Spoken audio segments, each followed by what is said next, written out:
Autrefois, elle faisait trembler les puissants.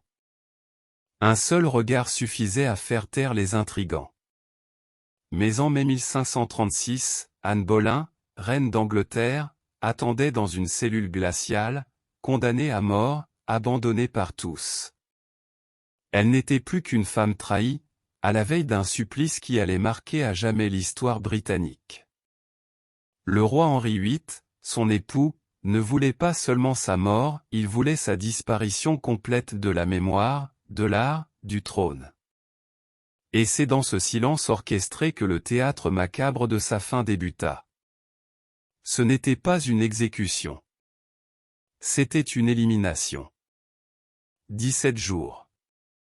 C'est le temps qu'Anne passa à la tour de Londres avant de monter à l'échafaud. 17 jours d'angoisse, d'interrogatoire, d'attente. Elle entendait les pas résonner dans les couloirs, se demandant si chaque bruit annonçait sa fin. Les accusations portées contre elle étaient grotesques, adultère avec 5 hommes, inceste avec son frère Georges, conspiration contre la vie du roi, sorcellerie. Aucun tribunal moderne n'aurait accepté de telles preuves. Mais il ne s'agissait pas ici de justice. Il s'agissait de se débarrasser d'une femme devenue trop influente, trop libre, trop menaçante. Les humiliations se succédaient, minutieusement orchestrées.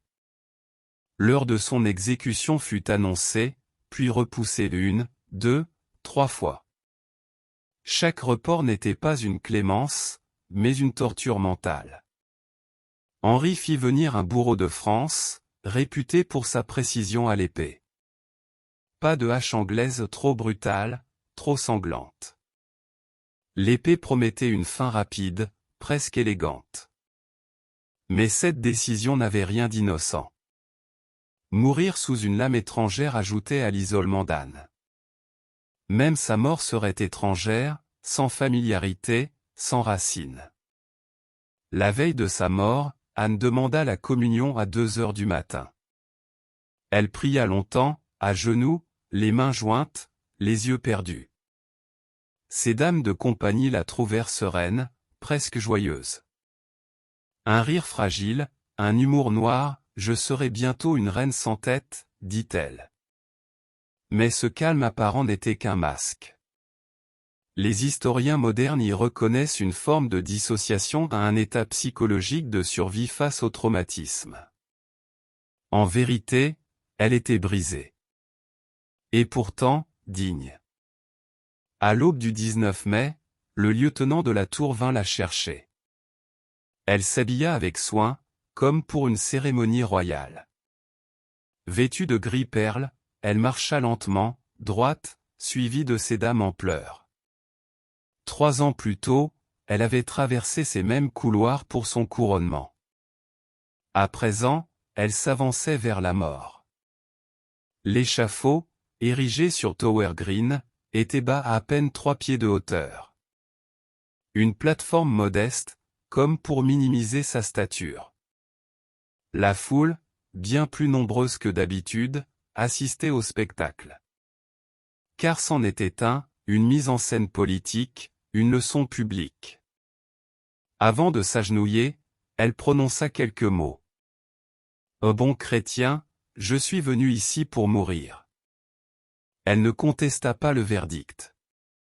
Elle loua le roi comme un souverain doux et clément.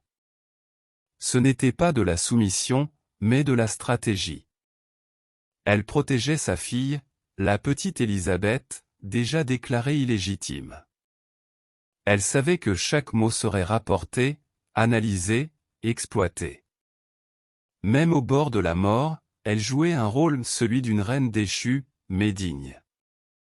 Son courage, dans cette dernière adresse, est resté gravé dans les mémoires. Elle s'agenouilla. Pas de billot, selon la méthode française, elle devait tenir sa tête droite, exposée. Le bourreau, en retrait, dégaina l'épée lentement. Anne priait, les lèvres en mouvement, les yeux bandés. Elle attendait. Le silence fut total.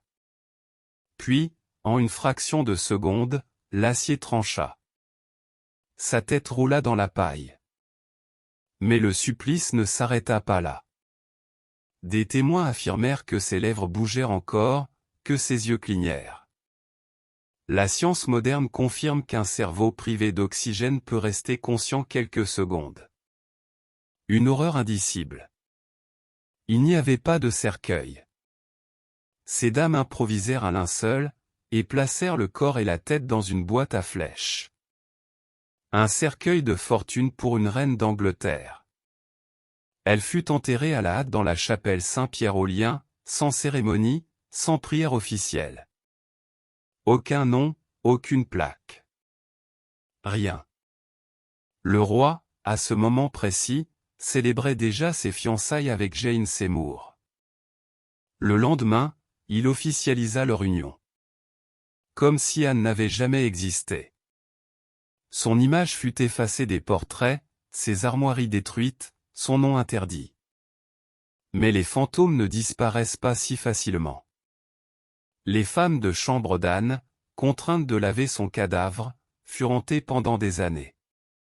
Certaines quittèrent la cour, d'autres sombrèrent dans la folie ou la dévotion. La petite Élisabeth fut privée de tout, vêtements, titres, escorte. Isolée, rejetée.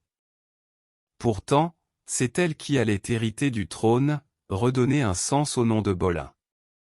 C'est elle qui ferait d'Anne, longtemps effacée, une figure de résistance féminine. La scène de l'exécution, si souvent romancée, n'était qu'une mascarade sanglante. Le peuple, manipulé, acclama sa chute. Des applaudissements forcés, des cris orchestrés. Le pouvoir voulait une leçon. Le roi voulait un silence. Mais dans le silence, Anne parla plus forte encore. Par sa dignité, par son absence, par la force de sa mémoire. Elle ne fut pas simplement tuée. Elle fut décomposée, effacée, et paradoxalement immortalisée. Les historiens d'aujourd'hui réhabilitent sa mémoire. Ses lettres, ses discours, ses choix politiques témoignent d'une femme complexe, instruite, engagée. Elle ne fut pas une victime passive, mais une actrice de son temps, prise dans l'engrenage impitoyable du pouvoir absolu.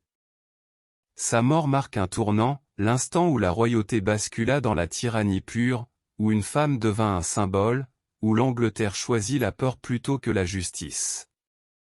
Henri VIII pensait l'effacer. Mais il fit d'elle une légende.